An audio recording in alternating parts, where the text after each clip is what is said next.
we'll introduce our speaker for tonight. We've got our very own Dr. Gregory Forbes. He has a broad education in biological sciences. He earned a BS in Wildlife and Natural Resources Management from California Polytechnic University, MS in Biological Sciences from California Polytechnic, and a PhD from the Department of Zoology and also the Department of Tropical Environmental Studies at James Cook University in Australia. Dr. Forbes also holds professional certification as a certified wildlife biologist. He's a professor of biological sciences at Grand Rapids Community College, where he also served as the director of its Science Education Center.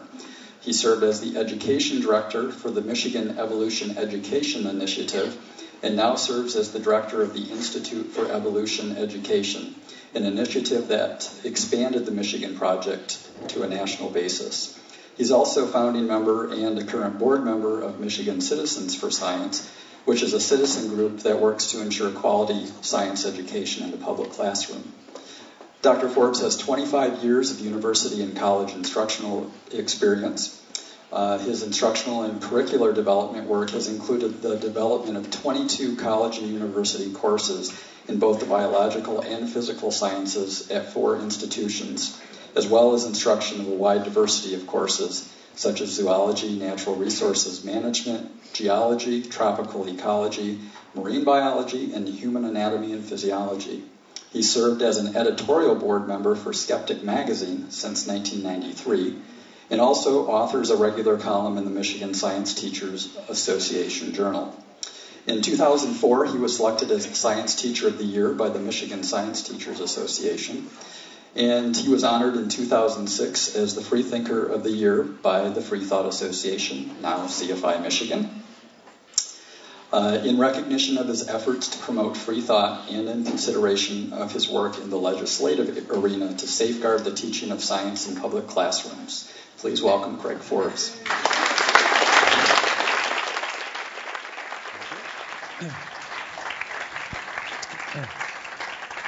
Thank you very much. You guys are a wonderful study in human behavior. I noticed that as you were coming in today, none of the really marginally looking people sat near the light. Everybody went away from light. Just the best looking people sat over the light. The last seats to be filled were in the bright light. His whole side was full over here, so not a very good commentary on self-esteem. Well, thank you for inviting me here tonight. And when I first conjured up the idea for this talk at 2 o'clock in the morning, I'm thinking, okay, what we should do here is take a look at maybe the relationship between science and society. Is society today really equipped to handle the science that's being produced? And I thought, well, in that context, we'll also take a look at the relationship between not only citizens and science, but also between government and science. So when I started to research the relationship between government and science, I recognized there wasn't a significant one recently. And I thought there's way too much fodder to worry about the citizenry. Let's talk about government and science. And that's what we're going to be looking at tonight.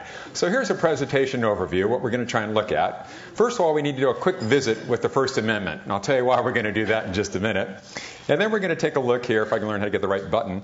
Science, why should we care? I mean, why do we even care about this? Can't we just go ahead and take our little pablum and go on about life and do what we're told? And what is science? Before we have this conversation, we do have to figure out what are we talking about? What really constitutes science? So we know what falls in the arena of our conversation. And then we want to take a look at science spin, or lying with statistics. And not just lying with statistics, but omitting convenient statistics, and see how that maybe turns our orientation, our interpretation of what we're being told. Then we'll take a look at science versus politics versus policy. Are they different? Do they have relationship? Should they have relationship? Do they have relationship? And then a few terrifying bedtime stories to put you to sleep with tonight. We're going to take a look, as a few examples here, we're going to take a look at the Federal Drug Administration, always trying to protect you. And then we're going to take a look at the Federal Abstinence Only program. It's too late for most of you in here, but there might be a couple people that we can still save. So we'll see how that goes. And then we'll see, are there any other scary stories out there that I haven't told you tonight? We'll check that out. And then we're going to look at the presidential influence upon science, and then we'll take a look at, well, what does the public think about all this? Are we all happy campers with the way things are going as far as science and government and science and society, or are there some disgruntled citizens out there? Then we'll take a look at how can we bring science back into policy decisions but still keep them out of the political process. Is there a difference? There certainly could be. But first, a First Amendment disclaimer. The views expressed here tonight, the opinions shared, and the presentation in general does not necessarily reflect any of my employers or any of the organizations on the boards which I currently serve, including but not limited to the National Science Foundation, the Michigan Science Teachers Association, Grand Rapids Community College, the Center for Inquiry, the ACLU, the College Channel, the Skeptic Society, the Evolution Education Institute, or most importantly, my wife. Okay? So what we want to do here is take a look at, well, why do you even care about this whole thing? Why should we really care about science? And I'll bring you a picture of Francis Bacon. So Francis Bacon, who not only was a sharp-dressed man, ZZ Top would be proud, okay? But he's what we consider to be the father of modern science, because really what we now know today as the scientific method or the inductive method of looking at science really started with Sir Francis Bacon. In fact, one of his quotes, paraphrasing that I love, is that he said that books follow science, science doesn't follow books. Important when we look at concepts today like intelligent design. Let's go ahead and put it in the books, and we'll worry about trying to prove it later. And it was Bacon who, basically the father of science, said, no, we don't do that. So we take a look at Sir Francis Bacon way back in the 1600s, and we've come a long way in science. In fact, here's a statement many of you have heard me say before. We live in the most technologically and therefore scientifically based society the civilization has ever seen. That conservatively, if we go back to look at the first quote-unquote scientist, Sir Francis Bacon, add up all the scientists that ever lived on the planet, including all of those alive today, easily, what? Would he comfortable with? 90, 95, 98% of all scientists that have ever lived are currently living on the planet today. We are in a more scientifically based society than we've ever seen or probably ever see again. And therefore, as a citizenry, what are we? We're consumers of science. Very few of us are practicing scientists, but 99.99% of us are all consumers of science. So it's important we understand what the heck is this science stuff all about. And so that's where we want to start, really briefly here, taking a look at what constitutes science. So we have a brief framework here to work along. And what we're going to look at is a definition that's been used in textbooks for many years since it was first actually described in actually a court case, a famous court case regarding the teaching of creation science. And we won't talk about that now. But the judge, as a response to all of the testimony that lasted for months in this trial, said, let me get this right. What all you scientists are saying, and everybody who's testified, is the following, that science is guided by natural law. That's important, right? Not supernatural intervention, but by natural law. And all the scientists attending the court and had provided input said, yeah. And then the judge went on to say, and also what you're telling me is that science must explain what's observed with reference to natural law. Those natural laws being what? Laws of chemistry, physics, biology, mathematics. Yeah, we can't say that lightning is because the angels are bowling. We can't say because the rainbow because conjure up images of men in little green suits with pots of gold, right? We have to use a scientific explanation. We explain rainbows by saying that rainbows are formed by little droplets of moisture in the atmosphere that act like prisms and fraction out white light. That's a scientific explanation because it deals with laws of nature, not supernatural intervention. And science, above all, has to be testable, has to be testable, has to be testable. It has to be what? It has to be testable. It has to be testable about the natural world. To say it's so doesn't cut it. To say it's so doesn't mean it isn't so, but if you say it's so without knowing it's so, thank you, Rudyard Kipling. We have a just so story, don't we? And so science has to be testable against the natural world. If it's not, it just means we toss that off to some other field of human inquiry. We toss that one to the theologians. We toss that one to the philosophers. But it doesn't find home in science because it's not what? Testable. You guys are doing good. You're going to grade on the final. And science has conclusions that are tentative pending additional information. Therefore, science is self-correcting. You say, whoa. What does that mean? You're telling me that science says it's so until you decide otherwise? Yeah. That's a comfortable place to be. It works out really well. But really, that's the hallmark of science. We're saying that based upon the best available data we have, here's the only logical conclusion from the data. Example here you see on the left-hand side, or in the middle, we used to tell you that electrons had predictable orbits. Whoops. Okay, they don't. Does it destroy atomic theory? Of course not. We used to tell you that, we used to talk about membranes in animals, that animal membranes were rigid structures. Whoops, they're not. Doesn't destroy cell theory. So what we do is we always try and bring the most current information. But I should tell you, we've never in modern science had a scientific theory that has ever been tossed out because of new information. We're able to tweak it. That's one of the wonderful dynamic processes of science. So, how do you like your science served up? Straight up, shaken, and filtered? And let's see. I'm going to ask you, what if you were offered this drink? That's a pretty refreshing looking drink, isn't it? Look at that. Looks helpful, looks good. If I offered you right now, would you be interested in this drink? Humor me on this one. Full audience participation. Otherwise, we're going to have to ask you to leave. How many of you would be interested with this offer? Raise your hand if you would. Oh, you guys are easy. Okay. So, what's in it? What are you, a skeptic or something? A critical thinker? Okay.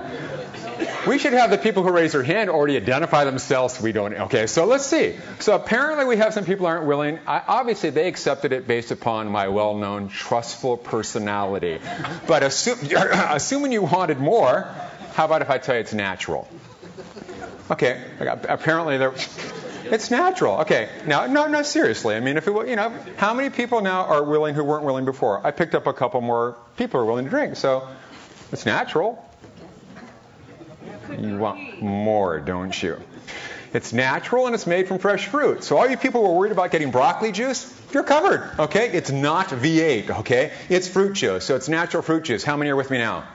Okay, see there, okay? I was a little worried. Just looking at broccoli, I kind of have broccoli juice, one of nature's mistakes, okay?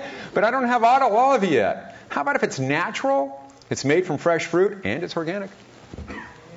Okay, who's with me now? Who's on the bug? Oh, look at this, man. There are very few lost sheep out there still. I have almost all of you, but not all of you. How about if I tell you it's natural, it's made from fresh fruit, it's organic, and it contains no additives? Are we good? How many are now sold? Oh, this is wonderful.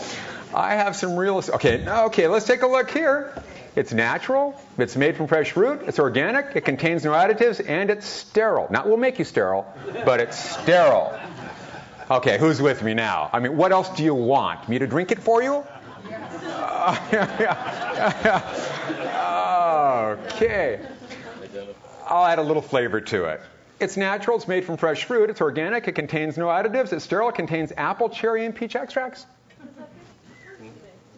That's pretty good. Okay, who hasn't raised their hand? Beyond truthful. Oh, God. Hard sell. Hard sell. What do you want? I mean, what do you want from me? Okay?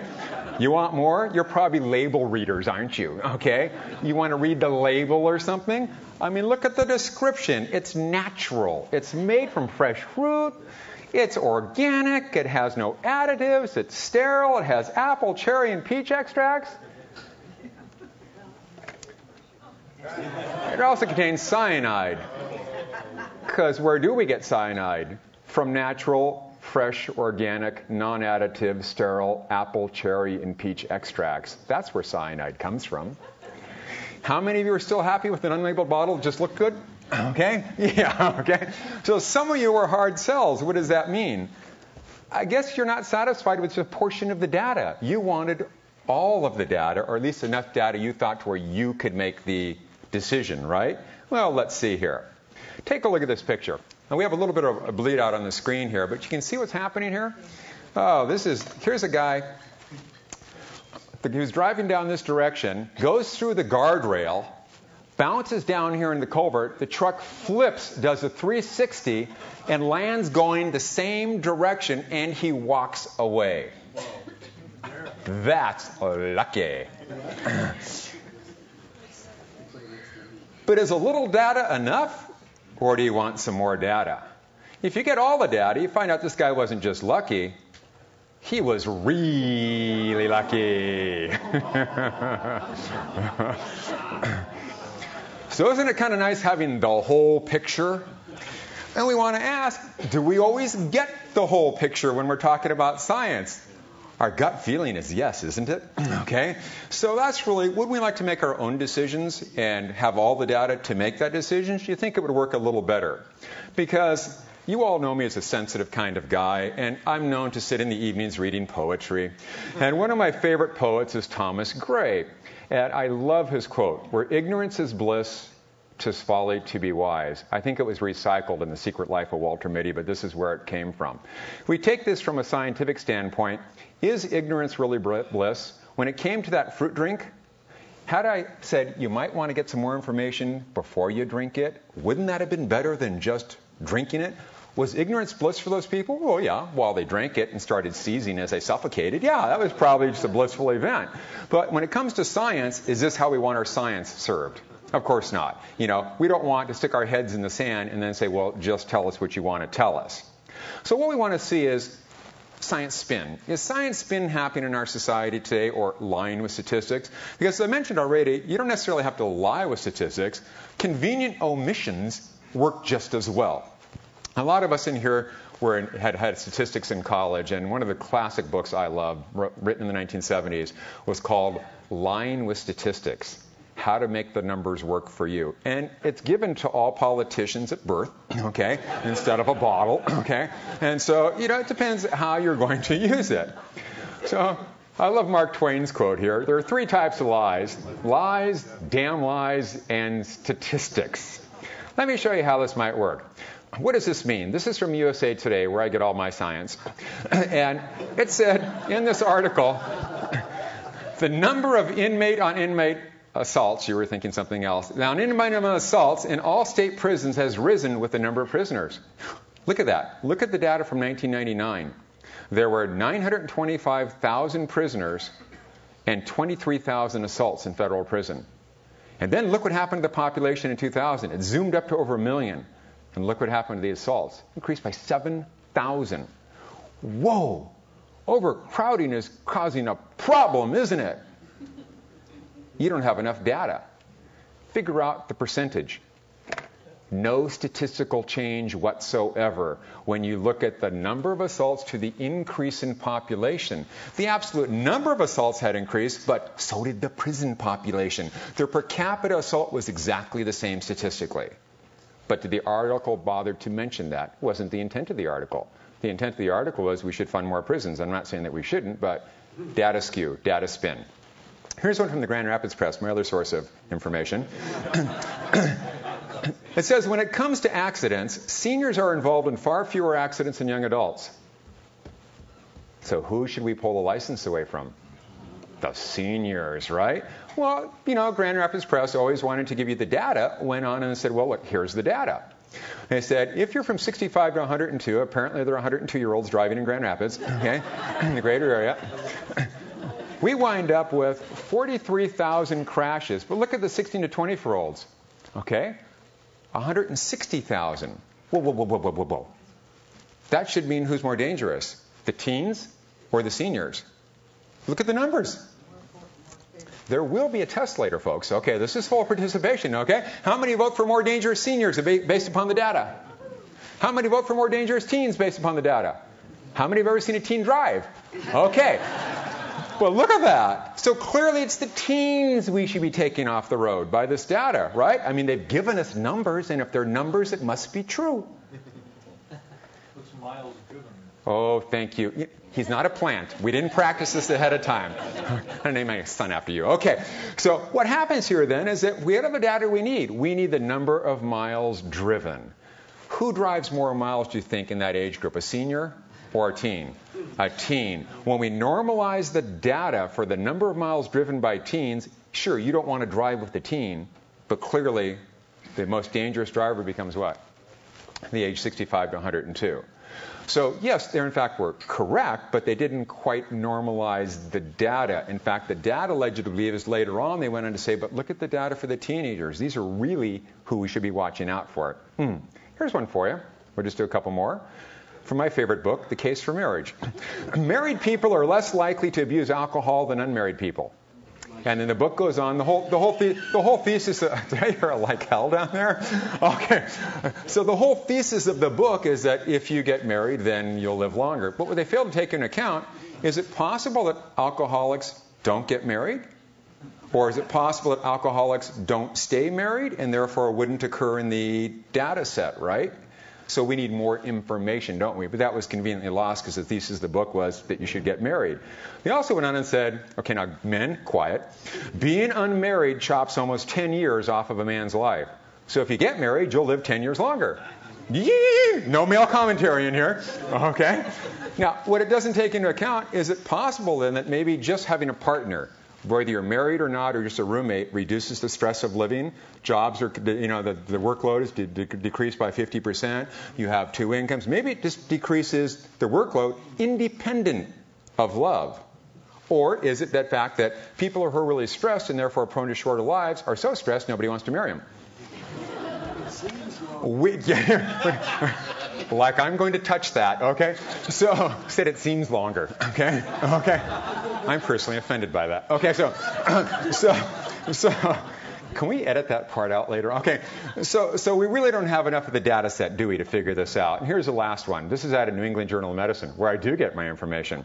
A study of Seattle women, 10,000, that's a significant study, found that women who took more than 25 courses of antibiotics over a 17-year period, not the women over 17 years, but the study was over 17 years, had twice the risk of breast cancer compared to those that took few or no antibiotics. These data showed a dosage-response trend. So the more antibiotics took, your greater exposure to breast cancer. Wow. New England Journal. 10,000 women. Must be good science. A little bit of a problem there. Didn't take into account that maybe these women were taking antibiotics because they had beginning cancers, or they had constant inflammation, which make them more susceptible to infections as well as the cancer. And also, when you look at the demographic, it turns out that these women were significant. Those women that did produce the cancers, many of them were on estrogen replacement therapy, which increases your chance of cancers, and they were also older than the non-cancer group. But the data superficially looks pretty impressive, doesn't it? So let's take a little turn. Science versus policy versus politics. We've already discussed what science is. Let's figure out what politics can be defined as. And this is out of Merriam-Webster, so we don't need to debate it. We can fine-tune it, but let's not worry about it. Politics, the art or science. I found that perplexing. It took me a half hour to get past it. Well, which is it? They are a little different, I'm thinking, okay? So, it's Merriam-Webster. Is the art or science concerned with guiding or influencing government policy, and with winning and holding control over government? That's the field of politics, be it science, be it art. What's policy? A high-level overall plan embracing the general goals and acceptable procedures, especially of a government body. So what do? Basically use politics to promote your policy. And we understand that, but they're not necessarily the same. They're also not mutually exclusive, but we can have our conversation understanding those nuances of difference between the two. So let's tell you your first nighttime story. The Federal Drug Administration, the FDA. I want to introduce you to a man who's become kind of an urban legend and one of the greatest examples of the benefits of the federal whistleblower law, Dr. David Graham, FDA Office of Drug Safety, and lead author of a very long study, the largest study ever done in FDA history, that tracked over 40,000 Kaiser Permanente patients that were being treated with Celebrex, and then another 26 that were being treated with Vioxx to find out, are there any influences on the body, negative impacts of Celebrex and Vioxx. Dr. Graham testified that the FDA's failure to recall Vioxx, which we're all familiar with now, Vioxx caused increased cardiovascular risk. We'll talk about why in just a second.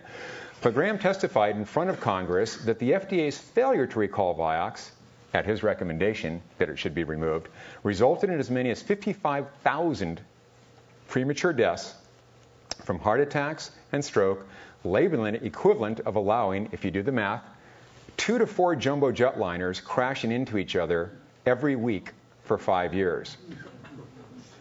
The picture I love is in the bottom left-hand side. There's Dr. Graham and the president of Merck, okay? Smirking. That's Merck smirking, okay, during the testimony. Well, let's take a look here. Let me just show you briefly. I'm not going to teach you physiology, but the question is, it's relevant to the conversation here. How does Vioxx work? Vioxx, if you're not familiar with it, is used for the very same purposes we use naproxen, aspirin, Tylenol. It's an anti-inflammatory. And so what it does, you have a series of enzymes that make products in our body, and the product that was made here is an undesirable product, which is what causes inflammation in our joints. So what Vioxx and the other what are called COX-2 inhibitors do, they inhibit a second enzyme in a process called the COX-2 enzyme. Now this all makes sense, right? Enzyme inhibition, COX-2. That was in their ads. Do you remember that? Vioxx, a COX-2 inhibitor. And all of America's going, enzyme? Inhibitor? COX-2? Okay, but it was actually in their ads, which I was amazed. So what it does, it inhibits the COX-2 enzyme, but there's a problem. Because downstream, not only does it prevent the joints from being inflamed, but there's a branch in that enzyme reaction chain that results in producing some chemicals that prevent red blood cells from forming clots. So your joints aren't inflamed, but the problem is what? You can die of a heart attack. In fact, it's 7 times the rate of the non-Vioxx taking population. Dr. Graham thought that was bad. Okay, he thought that maybe we shouldn't be doing this. In fact, I got this off of his testimony. I'll just read you something really fast here. This is his testimony to Congress on Vioxx and the heart attacks. Let me begin by describing what we have found in our study, what others have found, and what this means for the American people. Prior to the approval of Vioxx, a study was performed by Merck named Study 090. This study found nearly a 7-fold increase in heart attack risk with low-dose Vioxx. So Merck knew that there was a 7-time increase in heart attack risk before licensure. The labeling at low dose. The labeling at approval said nothing about heart attack risk. In November 2000, another company said the drug was safe and that the comparison drug naproxen was protective. In 2002, In November 2000, another company, said the drug was safe and that the comparison drug naproxen was protective.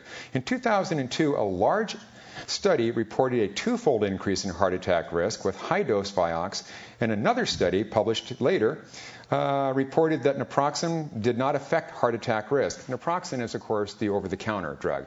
We found out later on that it has the exact same efficacy, effectiveness in the body, with 0 risk. FDA knew this. Okay? And then about 18 months after the study was produced, the FDA made a labeling change about heart attack risk with the high-dose Vioxx, but did not place the warning in the warning section of any of the labeling. Also, it did not ban the high-dose formulation in its use, which we knew would cause even greater heart attack risk. I believe, my comment's not his, I believe such that a ban should have been implemented. Of note, the FDA's label change had absolutely no effect on how often the high-dose Vioxx was prescribed, so what good did it achieve? So in his research, it was his research, and he was head of the study group, said that we have a minimum of a 7-fold increase in heart attack risk, and the over-the-counter naproxen causes no risk. The FDA knew about the study and went ahead and approved Vioxx anyway. Vioxx users, when you look in comparison to other anti-inflammatory drugs, were 3.7 times more likely to suffer heart attack or sudden death than users of a competing arthritis and pain medication. But the FDA would not take action against the drug, instead suggesting that Dr. Graham should soften his conclusions so that they would be consistent with those of the agency's Office of New Drugs. He was in charge of the agency wing that investigated new drugs. Dr. Graham told the told the Congress that Dr. Graham told the FDA management that he had important findings that ought to be presented. But as Graham said in his testimony, he's been instructed to keep quiet. What they have told me is that I may not, they have told me that I dare not, and they've told me that you will not discuss this information with the public. In an attempt to discredit scientists, which we're seeing a lot of currently, that when scientists speak against what the government wants the story told, against policy, the politics that take hold are an attempt to try and disqualify, an attempt to try and discredit the scientists, to try, when it's an ad hominem attack, to try and discredit the person. Dr. Stephen Garlson here, who was acting director to the FDA's Center for Drug Evaluation and Research, described Dr. Graham's research as junk science. Got to read something to you. Who is this guy Graham? This is his introduction to Congress. During his testimony, I graduated from Johns Hopkins University School of Medicine, trained in internal medicine at Yale, in adult neurology at University of Pennsylvania. After this, I completed a 3-year fellowship in pharmacoepidemiology. Want to say that together? Pharmacoepidemiology, and a master's in public health at Johns Hopkins. So he didn't go to your local correspondence school. With a concentration in epidemiology and biostatistics, for over my 20-year career in the field, all of it at the FDA, I have served in a wide variety of capacities. I am currently the Associate Director for Science and Medicine in the FDA's Office of Drug Safety. He went on to say, my research and efforts with the FDA, this is important, his efforts within the FDA led to the withdrawal from the U.S. market of Omniflox, some of you may remember, an antibiotic that caused hemolytic anemia, which means that all your red blood cells start breaking apart, which is usually bad when we're trying to get you better. Okay? Rizulin, and a diabetes drug that caused acute liver failure. So your diabetes was under control, but you had hepatic failure. Fen-phen, we all know too well, and Redux, weight loss drugs that caused heart valve injury and coronary death. And PPA, an over-the-counter decongestant and weight loss product that caused hemorrhagic stroke in young women. He continues to say, my research also led to withdrawal from outpatient use of Trovan, an antibiotic that caused acute liver failure and death. I also contributed to the team effort that led to the withdrawal of Lotranex, a drug of irritable bowel syndrome that causes ischemic colitis, Baycol, a cholesterol-lowering drug that caused severe muscle injury, kidney failure, and death, but your muscles felt great, Seldane, an antihistamine that caused heart arrhythmias and death, Propulsid, a drug for nighttime heartburn that caused heart arrhythmias and death.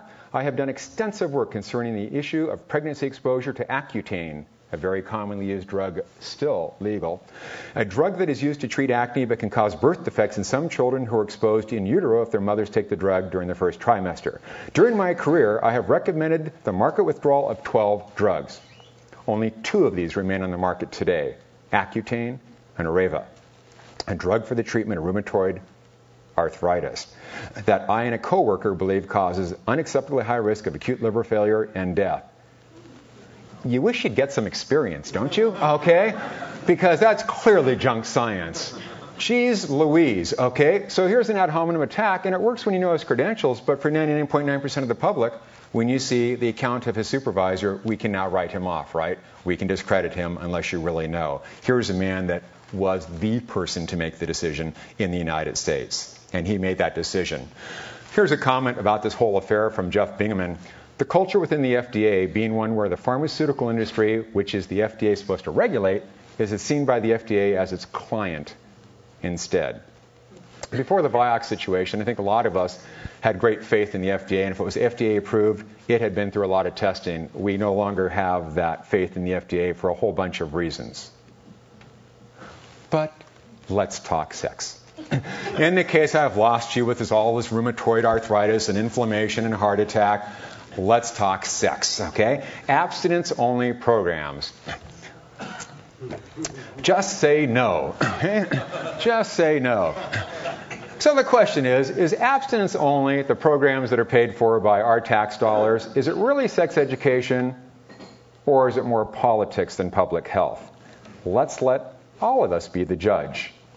Abstinence-only programs are not endorsed by the following organizations, and the opposite are endorsed. The American Medical Association, a group of like-minded people who occasionally practice medicine.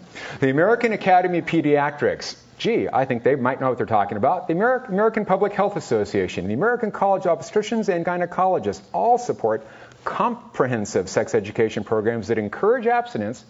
Nobody's talking against abstinence tonight, while also providing adolescents with information on how to protect themselves against sexually transmitted diseases. All the professional medical and scientific organizations in the U.S. right now suggest a comprehensive sex education program, not an abstinence only. Why, you might ask? Let's take a look. A systematic analysis of pregnancy prevention strategies for adolescents found that far from reducing unwanted pregnancies, abstinence programs actually may increase pregnancies in partners of male participants. The citation is down there at the bottom. This has been seen in state after state after state. All you women are going, oh gosh, I remember that, right? She's ready to pop right here. So in fact, what this research is showing, in fact, abstinence-only programs may in fact do the opposite than inspected for pregnancies. Take a look here.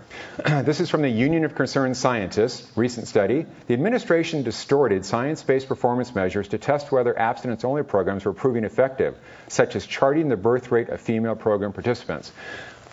Once again, science spin. Wouldn't you think the data that you'd be interested in to find out if the abstinence-only programs are working would be things like, pregnancy rate changes in teens? That apparently wasn't important. Instead, the data that was requested by the administration is required the Centers for Disease Control to track only participants' program attendance and attitudes. So did you attend? All the girls are attending. You should see the attendance we're getting, and they all feel really good about it. That's the measure of success. Probably not the data that we're really looking for. Here's the most indicting data that we can look at. This is December 2004 House of Representatives report, the content of federally funded abstinence-only education programs. So we can always point fingers, well, this person had this bias, this person had this bias. Let's look at what the House of Representatives says. This is the executive summary. We'll look at it a little bit because it's very important. The report finds that over 80% of the abstinence-only curricula used by 2/3 of the program members contain false, misleading, or distorted information about reproductive health. So 80% of the programs that we're federally funding are not providing accurate information. Like what? Well, it turns out that through this program, the Department of Health and Human Services provides grants to the organizations just to teach abstinence only. As you know, internationally, our government will no longer provide any birth control information, education to any country that has other than abstinence-only programs. Specifically, the report finds the following. Turn up your pacemakers. Okay. Many of the curricula misrepresent the effectiveness of condoms in preventing sexually transmitted disease in pregnancy. One curriculum says the popular claim that condoms help prevent the spread of STDs is not supported by the data. This is in federally supported programs. Condom use does not decrease the use of STD, the distribution of STDs. Another states that in heterosexual sex, condoms fail to prevent HIV approximately 31% of the time. Absolutely untrue. If you're using latex condoms and they don't tear, it's 100% effective. If you're using natural skin, lambskin, that's a whole different situation. The data is patently false. And another program teaches that pregnancy occurs 1 out of every 7 times that a couple uses condoms. A lot of you guys have kids out there that you don't know about, apparently. Okay? So the last part here, it says, these erroneous statements are presented as proven facts. And this is information from compiled from the Union of Concerned Scientists. One curriculum states that 5 to 10% of women who have legal abortions become sterile. That premature birth, a major cause of mental retardation, is increased following the abortion of a first pregnancy. And that tubal and cervical pregnancies are increased following abortions. In fact, these risks do not rise after the procedure is used in the United States. It's just patently false. It's scare, not data. It's scare statement. Many of the curricula represent as scientific fact the religious view that life begins at conception. For example, one lesson states, quote, conception, also known as fertilization, occurs when one sperm unites with one egg in the upper third of the fallopian tube. This is when life begins. Another curriculum calls a 34-year-old day fetus a thinking person. Your federally funded literature, independent once again of your personal belief, this is clearly not science, and that's what we're trying to promote here. Don't shoot the messengers, ladies. Okay, I'm just reading it. One curriculum teaches that women need financial support, while men need admiration.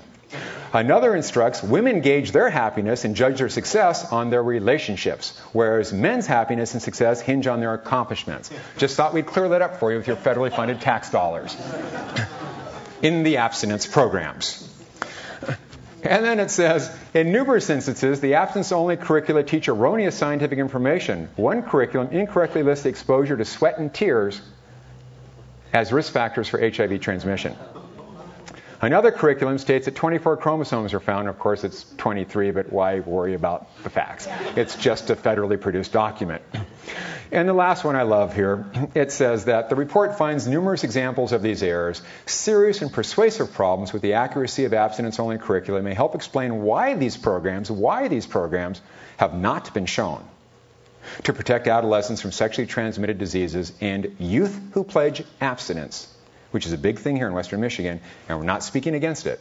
Just saying if that's the only information they get, they're significantly less likely to make informed choices about precautions when they do decide to have sex.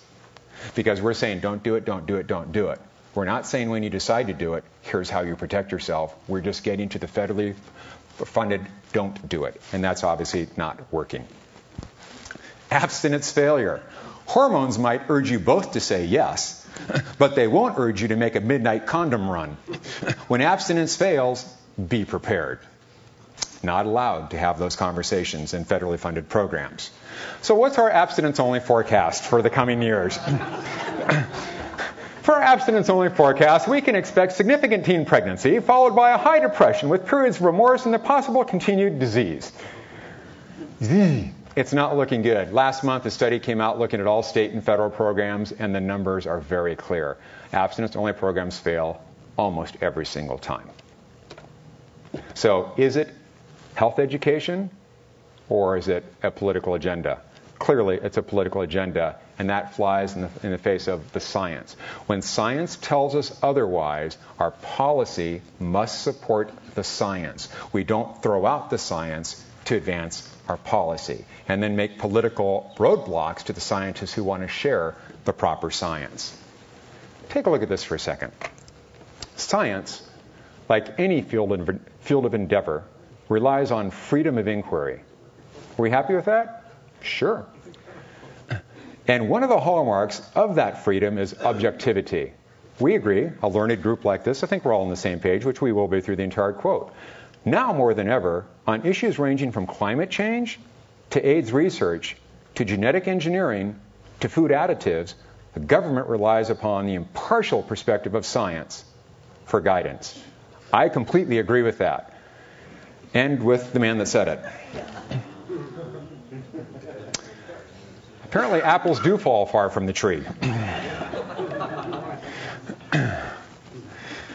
Here's a quote from Richard Carmona, who was the U.S. Surgeon General under the current Bush administration for the first term. He was not invited back. He said, "You don't want Republican or Democratic science information. You want real scientific information. Please don't shake and stir and filter it. We can take it straight up. Let us make the decision."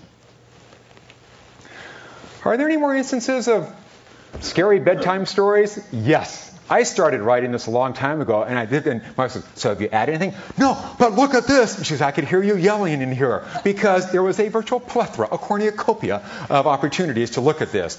Here's your best resource. If you go to, this is USC, which is the Union of Concerned Scientists, USA.org, and just put in A to Z. They've just produced the periodic table of scientific abuse. It's wonderful. But turn your pacemaker up, remove all sharp objects from the house, okay, and close the door and pad the walls. Because here's what happens when you go here. You get these, they're all labeled here by the year that they occurred, and all you do is you take your little cursor, and you put the cursor on it. Let's go to GW. GW is for global warming. Okay? When you click on it, a page comes open that gives you all the data, all the references, all everything for the last, I'm thinking, 8 years.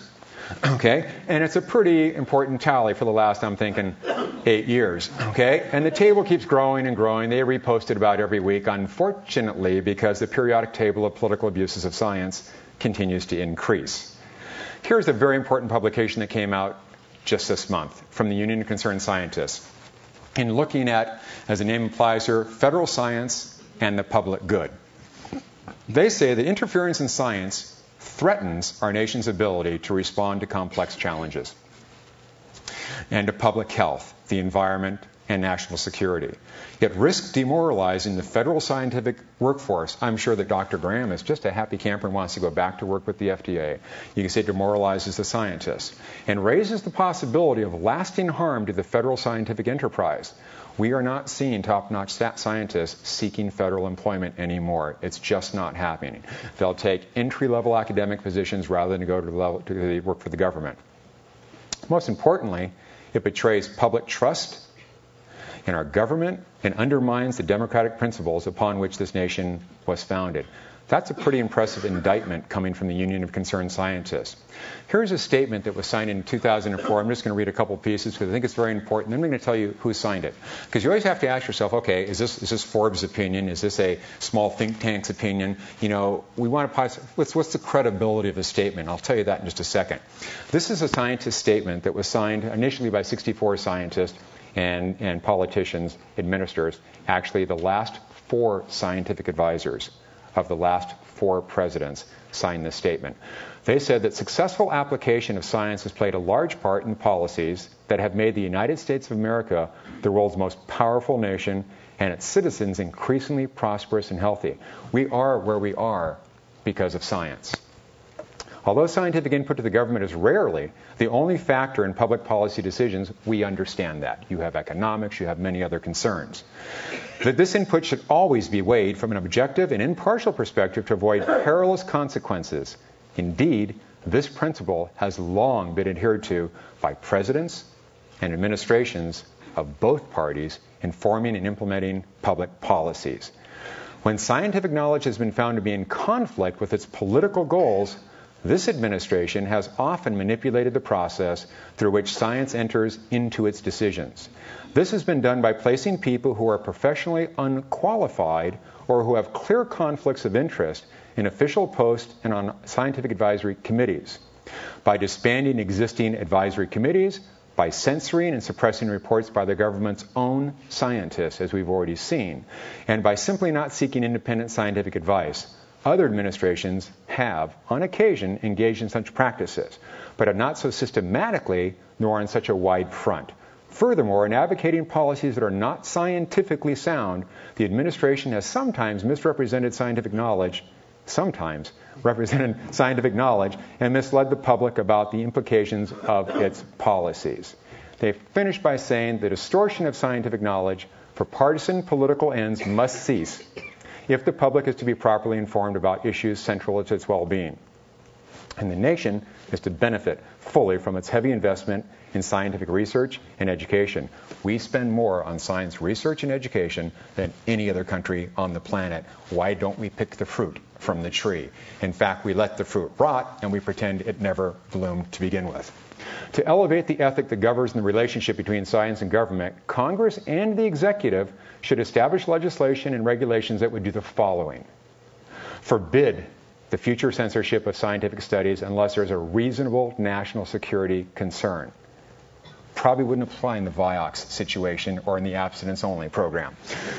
Require all scientists on scientific advisory panels to meet high professional standards and ensure public access to government studies and the findings of scientific advisory panels. Who signed it? Initially, 52 Nobel laureates. It's Nobel Prize winners. That counts. Okay? That's reasonably credible. Okay? It's not Billy Bob working at Subway. It's 50 Nobel laureates, 63 National Medal of Science recipients, and 195 members of the National Academies of Science, which are by invitation only, which represent the creme de la creme of the scientists working in the United States. Since that period, 15,000 more practicing scientists, including myself, have signed that. And the number keeps going up and up and up. Look at the progress of the current administration. Look at the rate of signatories on this particular document. Because it's not getting better, it's getting much worse. And these represent some of the most renowned practicing scientists in the United States that said enough is enough. So what is the president's influence upon scientific policy? I mean, what influence does that position have? Oh, wow. We won't read through these, but I have 4 or 5 pages of these. These are secretaries. These are chairpersons. These are directors that all deal directly on a day-to-day basis with the main mission or charge of that organization to deal with science and technology. And they're all approved or appointed by the president. Look at all of these. They just go through, and obviously whoever's in charge is going to appoint other people to work with them that are going to be like-minded. The list goes on and on and on. Many times we hear about the Department of Interior Secretary. We hear about the Secretary of Agriculture. Like, well, it's only 2 or 3 appointments. How bad can it be? It's dozens and dozens of very high-level appointments. Commenting on this, former EPA administrator, former president of Chancellor of Stanford University and current editor of Science magazine, a man with reasonable experience, has said, I don't think that any administration has penetrated so deeply into the advisory committee structure as this one, and I think it matters. If you start picking people by their ideology instead of their scientific credentials, you're inevitably reducing the quality of the advisory group. So what does the public think? We want the truth exposed. We want the truth covered. Do we want the science facts? Do you want science shaken, stirred, and filtered, or your science straight up? We want our science straight up. It was asked of the public in this research poll of 1,000 individuals, which, believe it or not, is the same size as most Gallup polls. The question was, should you think the qualities of candidates for advisory committees be relevant to the committees? Should they have expert knowledge of the field? 89% said, well, yeah, I would think so. Therefore, put them on the advisory committee, the scientific committee. They should have knowledge of the field. Not necessarily the current situation. Should they be open-minded? 85% said, well, that would help. Okay. Should they have strong opinions? Numbers plummeted. It's okay to have strong opinions as long as they're not overbearing and you share them in a professional environment. I'd be willing to say that most people in here have that type A strong opinion policy in those meetings too, but as long as you treat it professionally. Should they have a research position at a corporation? Only 1 in 5 said, well, that's a good idea. Should they have financial stake at having research funded by an industry? You can see what happens. Should they have political connections? Overwhelmingly, the public said what? For all of these committees that I just showed you in the previous 5 slides, they should have knowledge in the field, expert knowledge in the field, and they should be open-minded. Not necessarily what we're seeing. The same survey said, should the federal government have as an important role to play, or have an important role to play in both funding and conducting scientific research? 84% said, well, of course. Because you know what, folks? Most of the high-end research is funded. Think stem cell, think so many other things, gene research. It's funded by the feds. It may be your local university that's conducting it, but it's funded by the feds. If federal funding of science stops, most all research in the United States will come to a screeching halt. Understand that. They were also asked, well, what's your attitude towards the separation of science and politics? We hear about the separation of church and state. How about the separation of science and state? 64% said, even when the government is involved, it is important to keep science insulated from politics, right? Not necessarily policy, because we want to use science in formulating proper policy. The key is to keep the politics out of the formation of the policy and use the science.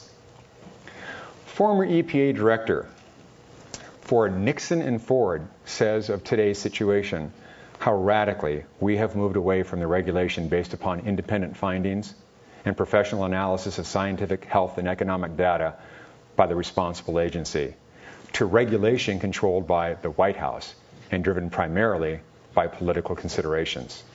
That's where we are today. So how can science be brought back into the policy process and kept out of the political process? Here is the recommendation from the Union of Concerned Scientists. Scientists employed by government institutions commit themselves to serve the public good free from undisclosed conflicts of interest and to carry out science that is reliable and useful while respecting statutory limitations such as national security laws.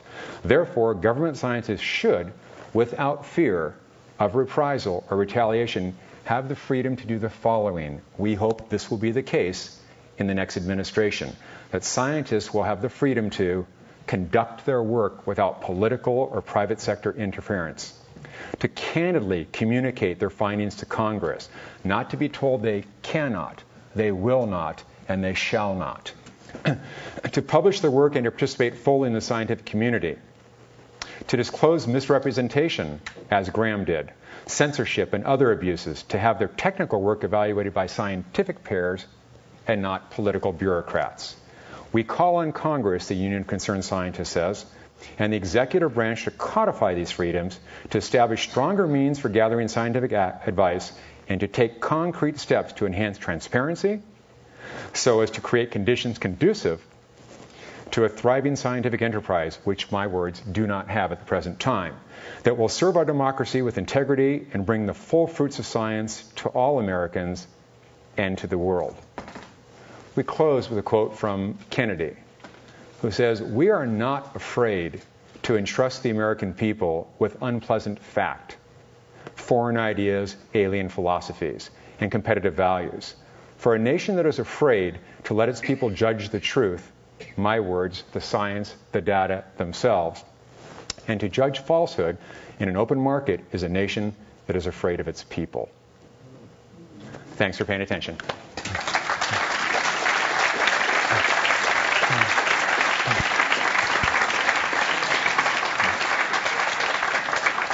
I have bottles of that fruit juice in the back if you're interested. Yeah, it's unlabeled, trust me.